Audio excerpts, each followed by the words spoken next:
حضرت حسن اور حسین رضی اللہ عنہما. حضرت حسن کون تھے؟ حضرت حسن نبی صلی اللہ علیہ وسلم کے نواسے. الحسن بن علی بن ابی طالب الہاشمی القرشی المدنی الشہید. ٹھیک ہے، یہ بھی ہاشمی تھے، قرشی تھے، مدنی تھے، کیونکہ یہ مدینہ میں پیدا ہوئے تھے. ان کی کنیت ابو محمد تھی. نبی صلی اللہ علیہ وسلم کے نواسے اور دنیا میں ان کے خوشبودار پھول. اہل جنت کے نوجوانوں کے سردار. کون ہے؟ اہل جنت کے نوجوانوں کے سردار. سیدہ فاطمہ بنت رسول اللہ صلی اللہ علیہ وسلم کے بیٹے. ان کے والد امیر المومنین علی رضی اللہ عنہ. حضرت حسن نصف رمضان کو سن 3 ہجری میں پیدا ہوئے ہیں. کب پیدا ہوئے؟ 3 ہجری میں پیدا ہوئے. نبی صلی اللہ علیہ وسلم نے ان کی تربیت کی تھی. حضرت حسن بن علی 8 سال تک محمد صلی اللہ علیہ وسلم کے ہاتھوں تربیت لیتے رہے. آپ نے اپنی آنکھوں کے سامنے ان کی تربیت کی. آپ ان سے بہت محبت کرتے تھے. ولادت کے پہلے دن سے ہی ان کی تربیت کی ذمہ داری سنبھال لی. آپ نے ان کا نام حسن رکھا. ان کو برکت کی دعا دی، ان کو گٹی دی، اور آپ ان کے ساتھ کھیلتے تھے. یعنی بچپن سے ہی ان سے محبت کرتے، ان پہ شفقت کرتے، ان کو بوسہ دیتے، ان کو اپنے گلے سے لگاتے، ان کو اپنے کندھوں پر بٹھاتے. ہمارا بچوں کے ساتھ کیا سلوک ہے؟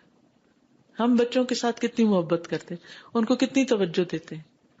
کیونکہ تربیت کرنے کے لیے پہلی چیز یہ ہے کہ ہم ان کو محبت دیں، ان کی غلطیوں کو اگنور کریں اور ان کی تکلیفوں پر صبر کریں. کیونکہ اگر ان کی تکلیفوں پر ہم صبر نہیں کریں گے تو ہم ان کی تربیت نہیں کر سکتے. بچے مسجد میں آئے ہیں، ذرا سا شور ہوا، ڈانٹ ٹپکار شروع ہو گئی، کوئی ادھر ادھر بھاگ رہا ہے تو اس کے پیچھے پڑ گئے، آنکھیں دکھائیں، بال کھینچے، ہاتھ کھینچے، یعنی ان کو ہم ایسی لکس دیتے ہیں کہ وہ چلے جائیں یہاں سے. تو پھر آپ کی مسجدیں آباد کون کرے گا آگے؟ میں سب بڑوں کو خصوصی طور پر تاکید کرتی ہوں کہ بچوں کی طرف سے آئی ہوئی تکلیفوں پر صبر کریں، ان کے ساتھ محبت کریں. ٹھیک ہے، ان کو ڈسپلن کریں، ان کے لیے ایسی ایکٹیویٹیز رکھیں، ان کے لیے ایسی چیزیں سوچیں کہ جس کی وجہ سے وہ نمازیوں کو تکلیف نہ دیں. لیکن صرف ڈانٹ ڈپٹ کر کے ان کو بگانا جو ہے یہ بہت بڑی زیادتی ہے. آپ اپنے لیے کوئی صدقہ جاریہ نہیں کما رہے.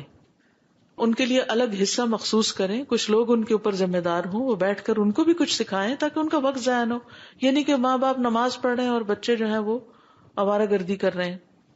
کچھ بہنوں نے نماز نہیں پڑھنی ہوتی، وہ خود آگے بڑھ کر والنٹیئر کریں اور وہ ان کی ذمہ داری لیں اور ان کو سنبھالیں. حضرت حسن رضی اللہ عنہ 49 ہجری میں وفات پائے. زہر دیے جانے سے فوت ہوئے تھے. آپ دیکھیے کہ لوگ جو ہیں وہ نواسے رسول کو بھی نہیں چھوڑتے. شیطان اس طرح لوگوں کے پیچھے ہوتا ہے. بقیع غرقد میں اپنی والدہ فاطمۃ الزہرا کے پہلو میں دفن ہوئے. پھر ہیں حضرت حسین رضی اللہ عنہ. حسین بن علی بن ابی طالب بن عبد المطلب بن ہاشم الہاشمی القرشی. ان کی کنیت ابو عبداللہ ہے. پیدائش ہجرت کے 4تھے سال پیدا ہوئے. تو بڑے کون ہیں؟ حضرت حسن. اور 1 سال بعد پیدا ہوئے حضرت حسین. آپ کے نواسے ہیں نبی صلی اللہ علیہ وسلم کے، کربلا کے شہید ہیں، اور آپ کی بیٹی فاطمۃ الزہرا کے بیٹے، اور دنیا میں نبی صلی اللہ علیہ وسلم کے خوشبودار پھول. ان دونوں کے بارے میں نبی صلی اللہ علیہ وسلم نے فرمایا کہ یہ جنتی نوجوانوں کے سردار ہیں اور ان کے والد ان سے افضل ہیں. یعنی حضرت علی جو ہیں وہ مقام میں ان سے افضل ہیں. آپ کا ان دونوں کے ساتھ بہت تعلق تھا. حضرت حسن کی جب پیدائش ہوئی تو حضرت علی نے ان کا نام حرب رکھا. آپ تشریف لائے، آپ نے پوچھا میرا بیٹا تو دکھاؤ، اس کا نام کیا رکھا ہے؟ حضرت علی کہتے ہیں میں نے کہا حرب رکھا ہے. حرب کا مطلب ہوتا ہے جنگ. آپ نے فرمایا نہیں، اس کا نام حسن ہے. جب حسین پیدا ہوئے تو انہوں نے پھر ان کا نام حرب رکھ دیا. تو نبی صلی اللہ علیہ وسلم پھر تشریف لائے اور فرمایا میرا بیٹا مجھے دکھاؤ، اس کا نام کیا رکھا ہے؟ تو انہوں نے عرض کیا حرب. فرمایا نہیں، یہ حسین ہے. تو اس طرح آپ نے دونوں کے ملتے جلتے نام رکھے اور دونوں ہی بڑے خوبصورت نام ہیں، حسن اور حسین. ملا کر ان کو حسنین بنتا ہے. اب اس سے کیا پتہ چلتا ہے کہ اگر نانا یا نانی یا لڑکی کے پیرنٹس پڑھے لکھے لوگ ہیں تو اگر وہ تھوڑی مداخلت کر کے بچوں کے نام صحیح کرتے ہیں یا ان کی تربیت میں کوئی حصہ ڈالنا چاہتے ہیں تو دوسرے فریق کو اس پر مائنڈ نہیں کرنا چاہیے، ناراض نہیں ہونا چاہیے، بلکہ خوش ہونا چاہیے. ٹھیک ہے نا، اس کو ویلکم کرنا چاہیے. اور اگر نہ بھی ہو تو آپس میں دونوں خاندانوں کی محبت اسی طرح بڑھتی ہے کہ مشورے سے مل جل کے کام کریں. نبی صلی اللہ علیہ وسلم بچوں کے ساتھ کھیلتے تھے. حضرت حسن بن علی کے لیے آپ اپنی زبان نکالتے تھے. آپ اللہ کے رسول ہیں, آپ قرآن کی تعلیم دے رہے ہیں, سنت کی تعلیم دے رہے ہیں, اور جب بچوں کے ساتھ معاملہ کرتے ہیں تو ان کو خوش کرنے والی حرکات کر رہے ہیں. اچھا, اگر ہم میں سے کوئی زبان نکال کے کسی بچے کے ساتھ کھیل رہا تو کہ یہ تو میچور ہی نہیں ہے. نہیں, میچور ہوں جہاں ضرورت ہے میچور ہونے کی, لیکن بچوں کے ساتھ آپ ہر وقت بڑے بنے رہے اور خوف زدہ کرتے رہے ان کو, تو یہ ان کی تربیت میں فائدہ مند نہیں. تو جب وہ آپ کی زبان کی سرخی دیکھتے تو خوش ہو کر اس کو پکڑنے کے لیے ہاتھ آگے بڑھاتے. پھر اسی طرح یعلا بن مرہ کہتے ہیں کہ وہ لوگ نبی صلی اللہ علیہ وسلم کے ساتھ ایک دعوت کے لیے نکلے. تو جب آپ نکلے تو اچانک دیکھا کہ حضرت حسین گلی میں کھیل رہے ہیں. نبی صلی اللہ علیہ وسلم نے اپنے ساتھیوں کو چھوڑا, آگے بڑھے اور آگے بڑھ کر ان کو پکڑنے کے لیے ہاتھ پھیلا دیے, نہیں اس طرح آؤ میری طرف. تو وہ ادھر ادھر بھاگنے لگے, جیسے بچوں کی عادت ہوتی ہے نا, جب انہیں کہا ادھر آؤ تو وہ آگے پیچھے ہوتے ہیں. نبی صلی اللہ علیہ وسلم ان کو ہنساتے رہے, یعنی ان کے ساتھ کھیلتے رہے. آخر انہیں پکڑ لیا, اپنا ایک ہاتھ ان کی ٹھوڑی کے نیچے رکھا, دوسرا ان کے سر کے پچھلے حصے پہ رکھا, اور پھر ان کو چوم لیا اور پھر چھوڑ دیا, پھر چلے گئے. اب آپ دیکھیے کہ آپ اپنے کسی کام سے جا رہے ہیں اور بچے کھیل رہے ہیں, اگنور کر کے نہیں چلے گئے بلکہ اپنی محبت کا اظہار کر کے گئے ہیں. کیوں؟ بچوں کو جی اٹینشن ضرور دیں, کیونکہ بچوں کو سب سے زیادہ محبت چاہیے ہوتی ہے. اور پھر ایک بچے کی تربیت صرف ماں باپ نہیں کرتے, نانا نانی, دادا دادی, پورا خاندان, کنبا, قبیلہ, کہتے کہ پورا ولیج ایک بچے کی تربیت کرتا ہے, پوری سوسائٹی کر رہی ہوتی ہے. تو ہر ایک کو اپنا حصہ ڈال دینا چاہیے. کسی کا بھی بچہ ہو, پیار محبت سے آپ اس کو دیکھتے ہیں, اس کو کچھ بھی سکھاتے ہیں. یہاں مجھے کل تیمیہ بتا رہی تھی کہ جو ماشاءاللہ شگفتہ اور سمینہ ہے, اتنا پیار کرتی ہیں بچوں سے, جو بچوں کو سنبھالتی ہیں. کہتے ہیں کہ جب وہ مسجد میں مائیں ان کو لے کر آتی ہیں تو وہ ماں کو چھوڑ کے پھر ان کے پاس بھاگتے ہیں, یعنی ماں سے زیادہ پیار کرتے ہیں. اب آپ دیکھیے کہ ٹھیک ہے ماں کا بھی حصہ ہے, لیکن ان کا حصہ بیچ میں آ گیا ان کی تربیت میں. ان سے جو کچھ ان بچوں نے سیکھا پیار محبت اور شفقت کی وجہ سے, اس ساری زندگی ان کی شخصیت کا ایک حصہ رہے گا. اور اس طرح یعنی ایک استاد جو ہوتا ہے یا ایک کیئر ٹیکر جو ہوتا ہے اور بچوں کو دیکھنے والا, وہ سارے اس اجر میں پھر برابر کے شریک ہو جاتے ہیں. جی آپ کچھ کہتے ہیں؟ پہلے بچوں کو ہم اٹینشن دیتے نہیں, اور جب وہ پھر اس طرح کی حرکتیں کرتے ہیں تو ہم کہتے ہیں یہ اٹینشن سیکر. جی بالکل. پھر آپ ان کے جذبات کا بھی خیال رکھتے تھے. ایک دفعہ رسول اللہ صلی اللہ علیہ وسلم پچھلے پہر کی 2 نمازوں ظہر یا عصر میں سے کسی نماز کے لیے باہر تشریف لائے, جب آپ حسن یا حسین کو اٹھائے ہوئے تھے. نبی صلی اللہ علیہ وسلم نے آگے بڑھ کر انہیں ایک طرف بٹھا دیا اور نماز کے لیے تکبیر کہہ کے نماز شروع کر دی. جب آپ اپنی نماز میں سجدے میں گئے تو خوب لمبا سجدہ کیا. تو عبداللہ بن شداد کہتے ہیں کہ میں نے سر اٹھا کے دیکھا اتنا لمبا سجدہ کیوں ہے. یعنی بعض اوقات ایسا تھا انسان سوچتے شاید کوئی میں مس کر کے میں نے سنا نہیں کہ اللہ اکبر امام نے کہی ہے. تو میں نے دیکھا کہ بچہ آپ کی پشت پر سوار تھا اور آپ سجدے میں تھے, تو میں دوبارہ پھر سجدے میں چلا گیا. جب رسول اللہ صلی اللہ علیہ وسلم نماز سے فارغ ہوئے تو لوگوں نے عرض کیا یا رسول اللہ صلی اللہ علیہ وسلم آپ نے تو آج نماز میں بہت ہی لمبا سجدہ کروایا, ہم سمجھے کوئی حادثہ ہو گیا یا آپ پر کوئی وحی نازل ہو رہی, کیونکہ وحی جب نازل ہوتی تھی تو آپ دنیا سے لا تعلق ہو جاتے تھے. آپ نے فرمایا ان میں سے کچھ بھی نہیں ہوا, البتہ میرا یہ بیٹا مجھ پہ سوار ہو گیا تھا اور میں نے اس کی خواہش کی تکمیل سے پہلے جلدی میں اپنے آپ کو مبتلا کرنا اچھا نہ سمجھا, یعنی جلدی نہ کی کہ میں بس اس کو ہٹاؤں. ہمارے ہاں کیا ہے, اگر کوئی نماز پڑھ اور بچہ قریب آئے اور دوسرا پکڑ کے اس کو کھے, وہ چیخ داڑ رہا ہے اور اس کو وہ پکڑ خود لے جاؤ اس کو, میں ذرا نماز پڑھ لوں. نہیں, بی پیشنٹ, ساتھ ساتھ چلنے دیں اس کو. 2-4 دن تنگ کرے گا اور اس کے بعد وہ بھی ساتھ شروع ہو جائے. اور تھوڑی سی دیر اگر آپ اس کو اپنے ساتھ لگا لیں نا, بس اتنا ہی اس کے لیے کافی ہوتا ہے, اس کے بعد وہ پھر جا کے کھیلنا شروع ہو جاتا ہے. اب آپ دیکھیے کہ اللہ کے رسول صلی اللہ علیہ وسلم سب کو نماز پڑھا رہے ہیں. اگر ہمارا کوئی امام آج یہ کام کر دے تو پھر دیکھیں کہ سارے جو مقتدی ہیں وہ کس کس طرح کی غیبت کر کے مسجد سے نکلیں گے. صبر نہیں ہے ہم میں, اصل میں صبر نہیں ہے اور اعتماد نہیں ہے ایک دوسرے پر. ٹرسٹ کا ہونا بڑا ضروری ہے. ابو ہریرہ کہتے ہیں کہ میں دن کے کسی وقت حضور صلی اللہ علیہ وسلم کے ساتھ باہر نکلا, نہ آپ کچھ فرما رہے تھے نہ میں آپ سے کچھ عرض کر رہا تھا, یعنی ہم دونوں خاموش تھے, یہاں تک کہ بنو قینقاع کے بازار میں آ گئے, یہ یہود کا بازار تھا. پھر آپ واپس چل پڑے, یہاں تک کہ فاطمہ رضی اللہ عنہا کے گھر تشریف لائے.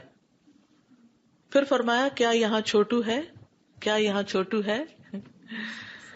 آپ کی مراد حضرت حسن سے تھی. ہم نے سمجھ لیا کہ ان کی والدہ انہیں روک رہی ہیں کہ انہیں نہلا دیں اور ان کے گلے میں خوشبودار ہار ڈالیں، لونگ وغیرہ کا. کچھ ہی دیر گزری کہ وہ بھاگتے ہوئے آئے، یہاں تک کہ دونوں نے ایک دوسرے کو گلے سے لگایا، یعنی آپ نے ان کو. تو رسول اللہ صلی اللہ علیہ وسلم نے فرمایا اے اللہ میں اس سے محبت کرتا ہوں، تو بھی اس سے محبت فرما، اور جو اس سے محبت کرے تو اس سے بھی محبت فرما.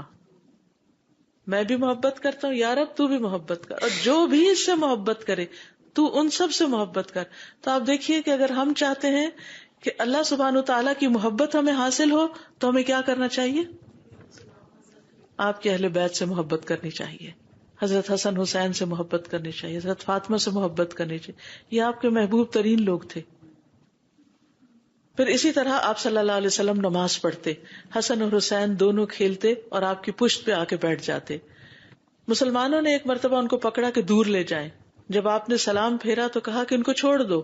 آپ نے فرمایا میرے ماں باپ قربان جائیں، جو مجھ سے محبت کرے اسے چاہیے کہ وہ ان دونوں سے محبت کرے. یعنی اگر واقعی تمہیں اللہ کے رسول سے محبت ہے تو پھر جن سے آپ محبت کرتے تھے ان سے بھی محبت کرو. حضرت عائشہ فرماتی ہیں کہ نبی صلی اللہ علیہ وسلم صبح کے وقت اس حال میں نکلے کہ آپ اپنے اوپر ایک ایسی چادر اوڑے ہوئے تھے کہ جس پر سیاہ بالوں سے نقش بنے ہوئے تھے. اسی دوران میں حضرت حسن بن علی آ گئے، آپ نے ان کو اپنی اس چادر کے اندر کر لیا. پھر حسین آ گئے، آپ نے ان کو بھی چادر کے اندر کر لیا. پھر فاطمہ آئی، آپ نے ان کو بھی چادر کے اندر کر لی. پھر حضرت علی آئے، ان کو بھی چادر کے اندر کر لیا. تو آپ دیکھیے ذرا امیجن کیجیے سین کیا ہوگا کہ سارے آپ کی چادر کے نیچے. یہ بھی محبت کا ایک انداز تھا نا. ہم بچوں کے ساتھ ایسے کھیلتے ہیں، اور اگر بچے بڑے ہو جائیں، شادی ہو جائے ان کی، تو پھر تو ان کو ڈسٹینس پر ہی رکھتے ہیں. ہم تو ایسا کبھی سوچتے بھی نہیں کہ اچھا بڑے آ گئے ہیں تو بڑوں کا کیا ہے، بڑے بھی بچے ہیں نا، ان کو بھی آجو، تم بھی آجو. کتنا خوبصورت منظر اور کتنا خوبصورت انداز. اس سے گھریلو زندگیاں، خاندانی زندگیاں خوشگوار ہوتی ہیں. ہمارے گھروں سے خوشیاں کیوں ختم ہو گئی ہیں؟ محبتیں ختم ہو گئی، تکلف آ گئے ہیں، قدر نہیں رہی ایک دوسرے کی، ایک دوسرے سے بیزاری.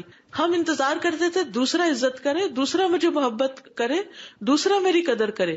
کیوں نہیں آپ پہل کرتے، آپ شروع کر دیں.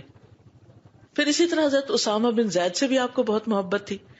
تو وہ کہتے ہیں کہ رسول اللہ صلی اللہ علیہ وسلم مجھے اپنی ایک ران پہ بٹھاتے، حضرت حسن کو دوسری پہ بٹھاتے. حضرت اسامہ بہت سیاہ رنگ کے تھے کیونکہ ان کی جو والدہ تھی ام ایمن وہ حبشی تھی، سیاہ فام تھی، اور حضرت حسن جو تھے وہ بہت سفید تھے. تو دونوں ایک دوسرے کا کنٹراسٹ تھے، ایک طرف بیٹھا ایک طرف بیٹھا ہے، اور آپ دونوں سے پیار کر رہے ہیں. اور آپ فرماتے اے اللہ ان دونوں پر رحم کر، میں بھی ان پہ رحم کرتا ہوں.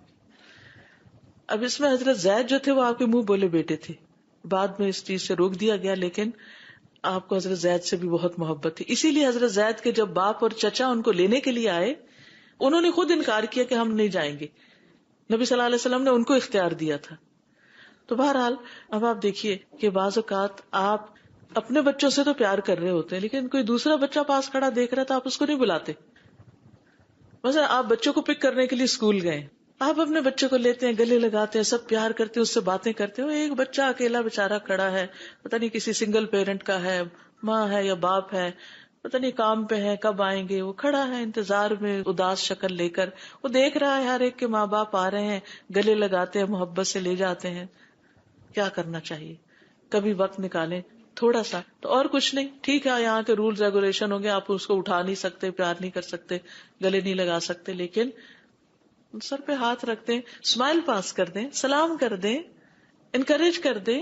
کچھ نہ کچھ ایسا جیسچر شو کریں کہ جس سے اس کو پتہ چلے کہ آپ اسے امپورٹینس دے رہے ہیں، وہ ان اٹینڈیڈ نہیں ہے. بس یہ بھی ایک صدقہ ہے، اسمائلنگ ایک صدقہ ہے، اور وہ صرف بڑوں کے لیے نہیں، بچوں کے لیے تو اور زیادہ کرنا چاہیے. اور اگر مسجد میں آپ دیکھیے الحمدللہ یہاں کی کمیونٹی میں سب رنگوں کے لوگ ہیں، تو اس میں کوئی ہمیں باعث نہیں ہونا چاہیے، اور کوئی رنگ اور نسل کی بنا پر کوئی ریشزم نہیں ہونا چاہیے، نسلی تعصب نہیں ہونا چاہیے.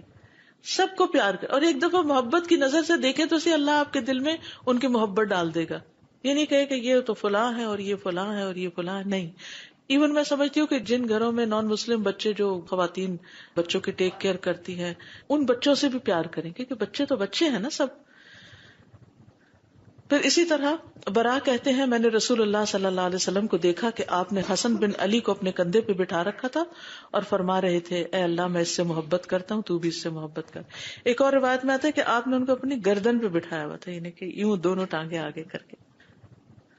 پھر ایاس کہتے ہیں میں نبی صلی اللہ علیہ وسلم اور حضرت حسن حسین کو آپ کے سفید خچر پر بٹھا کر اس کی باگ پکڑ کر چلا، یہاں تک کہ انہیں نبی صلی اللہ علیہ وسلم کے گھر میں لے گیا. ایک بچہ آپ کے آگے بیٹھ گیا، ایک پیچھے بیٹھ گیا. پھر اسی طرح یہ ہے کہ آپ ان کو اپنے ساتھ لپٹاتے بھی تھے، یعنی حق کرتے تھے. پھر اسی طرح یہ کہ قیامت کے دن بھی یہ نبی صلی اللہ علیہ وسلم کے ساتھ ہوں گے. اور اگر ہم چاہتے ہیں کہ آپ کے ساتھ ہم بھی ہوں تو پھر ہمیں کیا چاہیے کہ ہم آپ سے محبت کریں، آپ کے بچوں سے محبت کریں.